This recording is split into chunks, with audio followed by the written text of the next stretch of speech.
नमस्कार साथियों। रीट एग्ज़ाम की तैयारी करने वाले सभी विद्यार्थियों को वैदिक संस्कृति को लेकर मैं कुछ ऐसे क्वेश्चन पुटअप करने वाला हूं जो एग्ज़ाम में अक्सर आते हैं।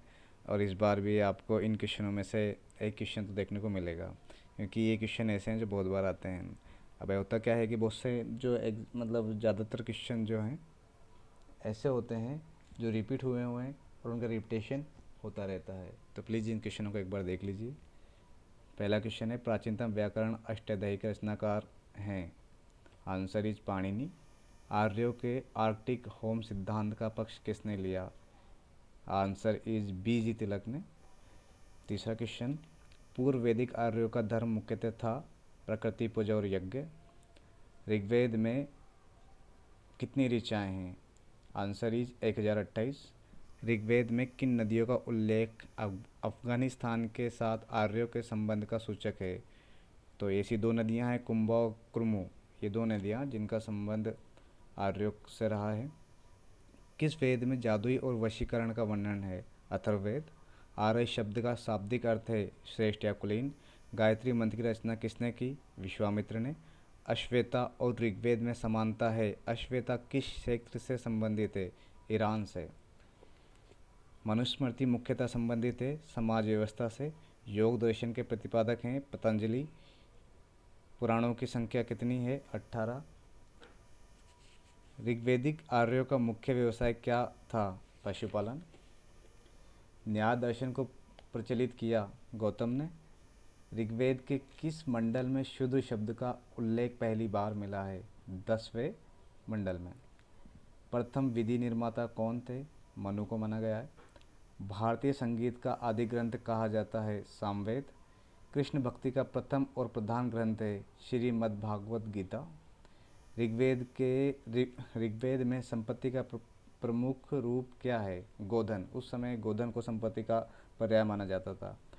प्राचीन भारत में निष्क थे स्वर्णाभूषण। उस समय निष्क जो है स्वर्णाभूषणों को कहा जाता था। वैदिक धर्म का मुख्य लक्षण जिसकी उपासना करना था प्रकृति की। किस देवता के लिए ऋग्वेद में पुरंदर शब्द का प्रयोग हुआ है? इंद्र। सांख्य, योग, न्याय, वैशेषिक, मीमांसा एवं वेदांत, इन 6 मित्र भारतीय दर्शनों की स्पष्ट रूप से अभिव्यक्ति है वैदिक युग में। क्वेश्चन आ चुका है। आर्य भारत में बाहर से आए और सर्वप्रथम कहाँ बसे? पंजाब में। वह दस्तकारी कौन सी है जो आर्य द्वारा व्यवहार में नहीं लाई गई थी? लुहारगिरी, लुहार। अस्तोमा सदगमा कहाँ से लिया गया है? ऋग्वेद से। उपनिषद पुस्तक है, दर्शन की पुस्तक है। किस फसल का ज्ञान वैदिक काल के लोगों को नहीं था? तंबाकू की। वेरी गुड, ये अच्छा रहा। शुल्क सूत्र किस विषय से संबंधित पुस्तक है? ज्यामिति। यज्ञ संबंधी विधि विधानों का पता चलता है यजुर्वेद से। उत्तर वैदिक काल के वेद विरोधी और ब्राह्मण विरोधी धार्मिक अध्यापकों को किस नाम से जाना जाता था? श्रमण, शर्मण। वैदिक गणित का महत्वपूर्ण अंग है शुल्ब सूत्र। उपनिषद काल में राजा अश्वपति शासक थे कैकेय के।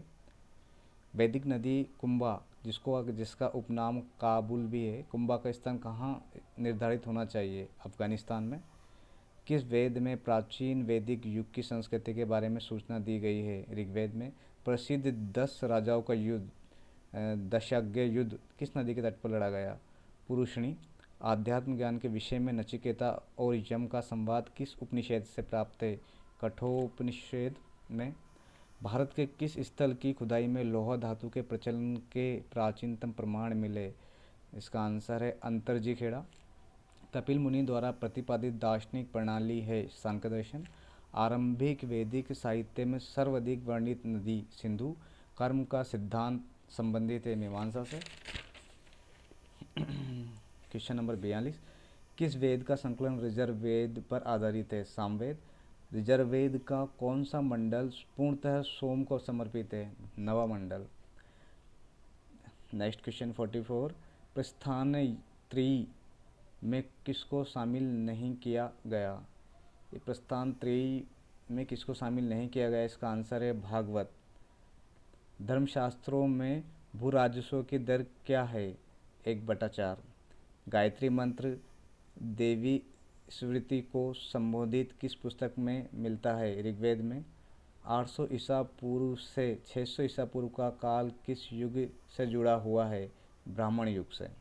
किस काल में अछूत की अवधारणा स्पष्ट रूप से उदित हुई? धर्मशास्त्र के काल में। एशिया माइनर स्थित बोगज कोई का महत्व किस लिए है? आंसर इज, वहाँ जो अभिलेख प्राप्त हुए हैं उनमें 4 वैदिक देवताओं इंद्र, वरुण, मित्र, नासत्य का उल्लेख मिलता है। यानी एशिया माइनर स्थित बोगज कोई का महत्व इनसे रिलेटेड है। चरक संहिता नामक पुस्तक किस विषय से संबंधित है? चिकित्सा से, नाम से विदित हो रहा है। वैदिक युग में प्रचलित लोकप्रिय शासन प्रणाली कौन सी थी? गणतंत्र शासन प्रणाली। Thank you.